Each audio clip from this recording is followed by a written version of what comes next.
We're on page 70. I'm speaking of the Hashem. Not this book. Soon we're going to get there. Soon.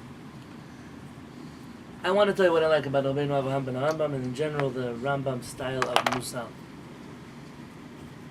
No one is expected to be Superman. We began this book studying about the two paths, the path of the common road that everyone must go on, and the individual path, the Shaar Chassidus, the pious path, that not everyone has to reach, and only certain people can go on. And then Rabbeinu Avraham mentioned there are many varying levels, intermediate levels between these two paths. And with every midah, with every character trait that he introduces to us, he tries to introduce us to the varying levels of fulfilling that path. And he lets us know that, there's no black and white here. Everybody will be in a different part of this path, but it's important to know where you fall out and which direction you want to go. And that is something that, in my opinion, is very unique to this kind of study, which is not everyone is expected to understand anger or calmness the same way as another, but rather to connect to it as deeply as they can based on their own personal character traits. And for me, that Torah is much more organic, it's much more real than a Torah where everyone has to break themselves in order to become someone who they're not.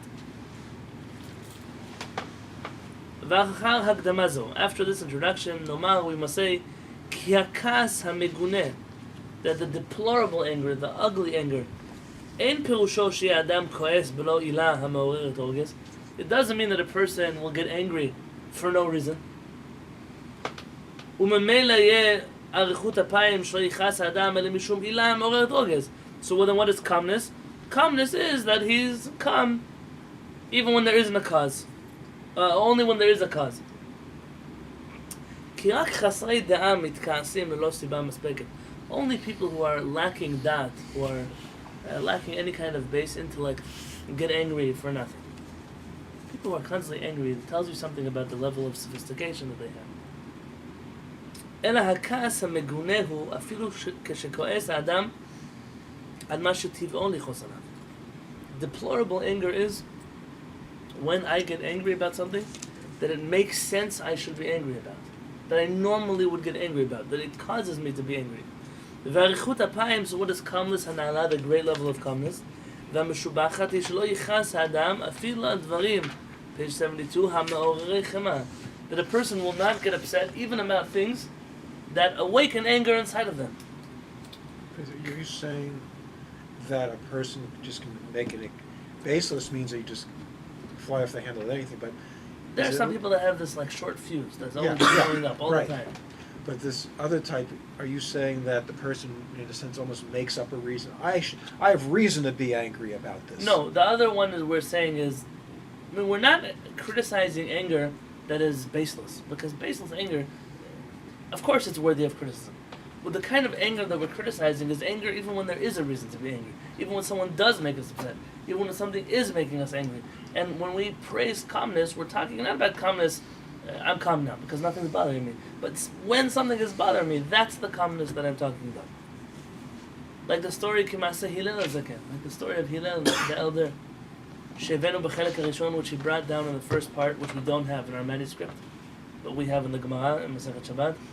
Maaseh b'shnei bnei adam shehimru zeh et zeh. There were two people that took a bet. Do you remember the story?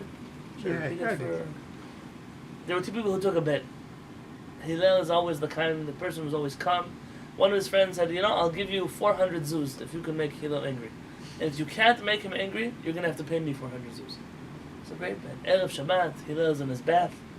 Someone screams down from the bottom of the street, hey, Mikan Hillel! Mikan, is Hillel home? Hillel hears somebody needs him, so he gets out of the bath, he dries himself, he gets dressed, he comes down to the front door. And he asks the man, what is it that I can help you an hour or two before Shabbat to know what's going on? He says, I want to know why Africans have such flat feet. And this is what's bothering him in Erev Shabbat. So Hillel tells him, listen, my son, that's a very good question that you're asking. The reason is, in that place, it wasn't exactly Africa, in that place there are many swamps, and in those swamps people could sink into them, so over time their feet evolved to become flat so they'd be able to walk much better. He said, thank you, Hillel, thank you. As he goes up, he says, Shabbat Shalom, he goes up to his bath. Yes. Half an hour later, Mikan Hillel, is Hillel home? The guy hears the same kind. Maybe something else is bothering him. He gets out of the bath, he dries himself, he gets dressed, he comes downstairs. The man asks him, why are the eyes of certain people slanted? Why are they... Erev Shabbat, this is what he's asking me in my bath. And I know why. Oh, no, not rice again. Hillel tells him... Oh. Good answer. I don't appreciate racist jokes. Hillel tells him... This is he on says video. the reason is because where they live there are very many sandstorms and people get all kinds of eye infections. So over time their eyes develop to become narrow so the sand won't get into them. The third time it gets back to his bath. Mikan Hillel. They ask him another question similar. Hillel says, tell me what's happening over here. I realize that you're trying very hard to do something. What are you trying to accomplish? He said, I have this friend and I made a bet. And I made a bet with this friend that if I can make you mad, then I'll make 400 zuz. And if not, I will lose 400 zuz. By the way, to marry a woman is 200 zuz. So you have to imagine this is double the amount of a dowry in the ketubah. a big bet. It's a big bet. And he says, Hillel, may there never be more people like you in Am Yisrael. You've made me lose 400 zuz. Lo yirbu kemotcha b'Yisrael. There should never be more people like you in the Jewish people. Hillel says, no, my son, it was worth it for you to lose 400 zuz and for Hillel to never become angry.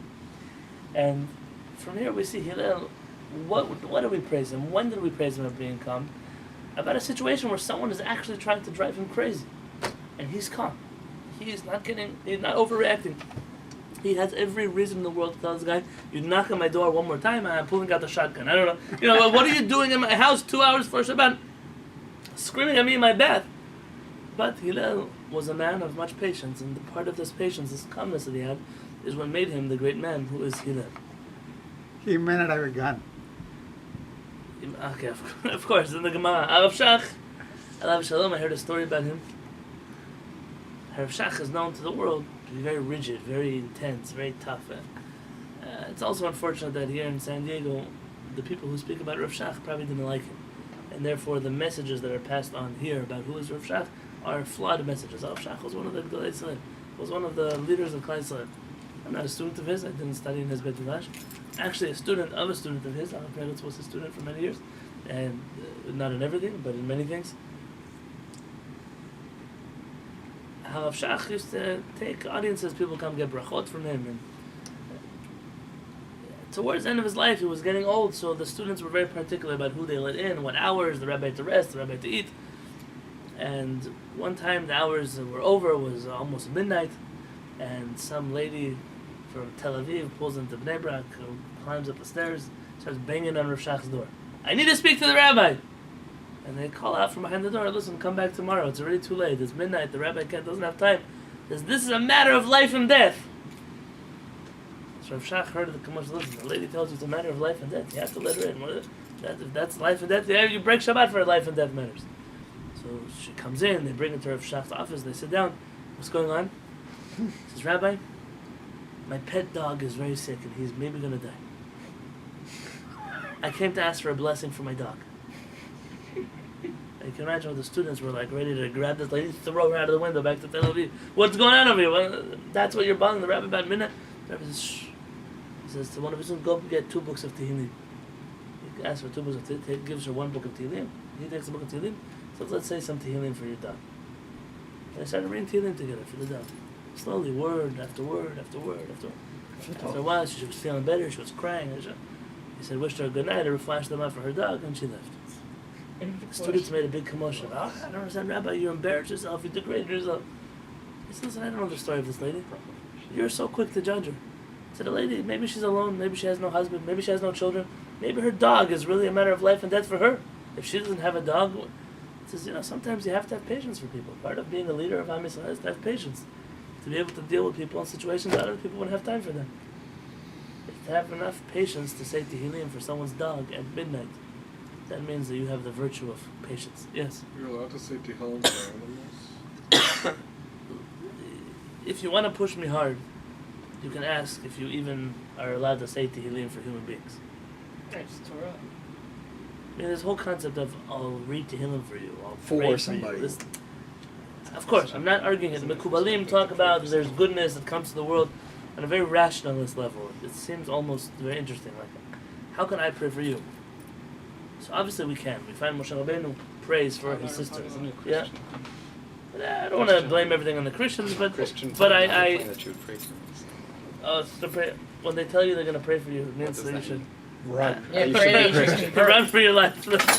This week I got a letter addressed to Rabbi Shlomo Amar, the Oh, chief it's right rabbi before of we Jerusalem, landed. and addressed to myself.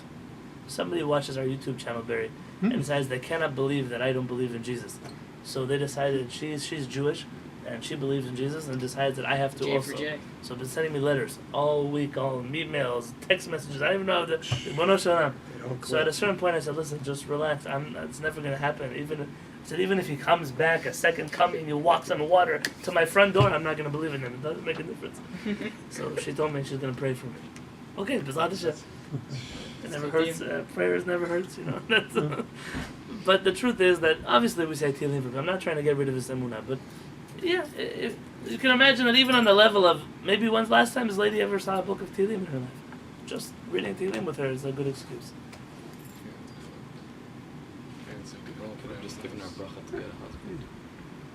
No, you didn't Wow, answer. that's His Bizchut question. Fluffy. V'inyan zeh,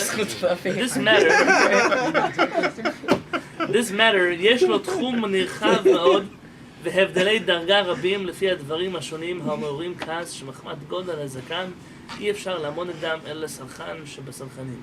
There's a very broad range in this matter. There are certain things that some people can handle and other things that will blow a person over their top, and there are very many different levels. Some of them that only the salchan shebasalchanim, only the most forgiving of the forgiving would be able to handle. So there's no one size fits all in these halachot, in these matters. ויש דברים מעוררי כעס שמחמת מיעוט ערכם וזקם לא יכיסו אלא את הרגזן שברגזנים. There are some things that are so minuscule that the only person that they would make upset is the most angry of the angry. Normal people wouldn't get upset from that. וכשיהיה אדם בעד מזג ממוצע, when a person has a well-balanced self, they're in the middle, שאינו רוגז על קלות ואינו עומד בחמורות, that he doesn't get mad about the heavy ones, about the small ones, but he cannot control himself over the big ones, הרי הוא נקרא ממוצע מזג. He's considered a middle-of-the-road person. The big things really upset him, the small things don't bother him. He's normal. לא יתקנא בתואר כעסן, we would not call him an angry person. He doesn't deserve that title. ויגנה עליו, ולא יתקנא בתואר סלחן, ההולך בדרך הסלחנות ומתקשר לה, we wouldn't call him not an angry person and not a forgiving person, just a normal person. ומי שקרוב לצד הכעס בדברים הקלים, a person who's constantly close towards anger, even about the small things, הרי הוא קרוב אל הגנאי. He is closer to things that are worthy of criticizing. ומי שקרוב לצד העמידה בדברים החמורים, הרי הוא קרוב להיות מתואר כהולך בדרך הנעלה הזאת.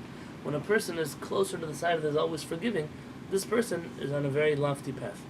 ויש לעניין זה תחום נרחב ודרגות ביניים.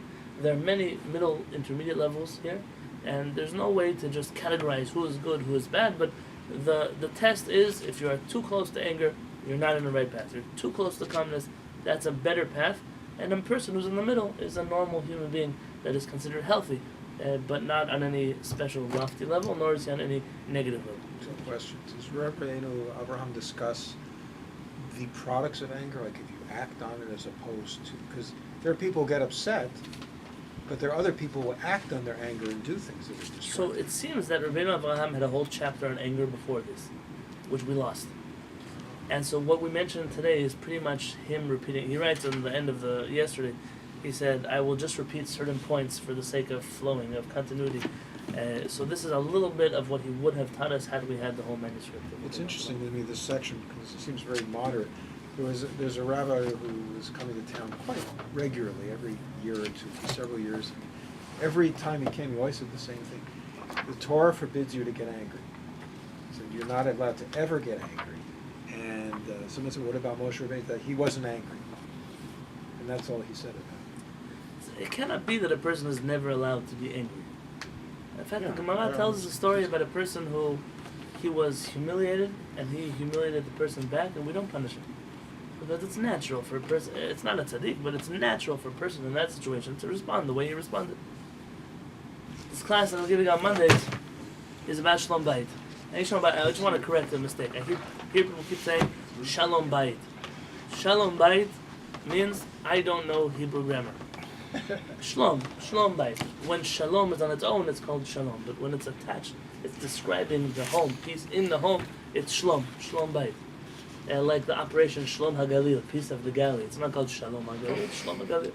The Shalom Bayit has so many people that are teaching such crazy things about Shalom Bayit that I, who have only been married for a few years, I don't have a choice but to speak about these matters because I hear such crazy things coming from other speakers and such crazy things coming from other people that we don't have a choice. So we're learning it together from Rav Peretz and combining the experience of the people around the table.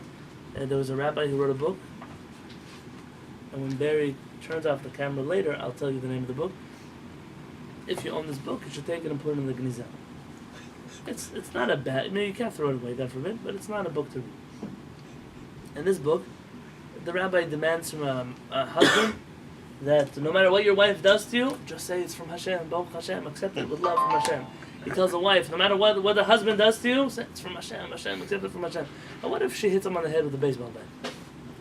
That's good. What if he's an abusive man? What, everything's from Hashem. There's no time where a person says, stop, you're hurting me. We need to go for help. I'm going to call the police. There's no such time inside of a relationship. It's a very dangerous thing that people are saying such things because first off, they're not true. But then there are fools who actually believe them. And we have to make sure that we teach things that are healthy. So this kind of book. Of course, the Midah is the greatest person is one who will never get angry. But that's not for everybody. Not everyone can reach that level. And it's not even demanded from us to reach such a level. But to be careful that when we use our anger, we exercise it with balance. Only in times which it's important to use anger. And there are other times which is not important. It's not good to get angry about.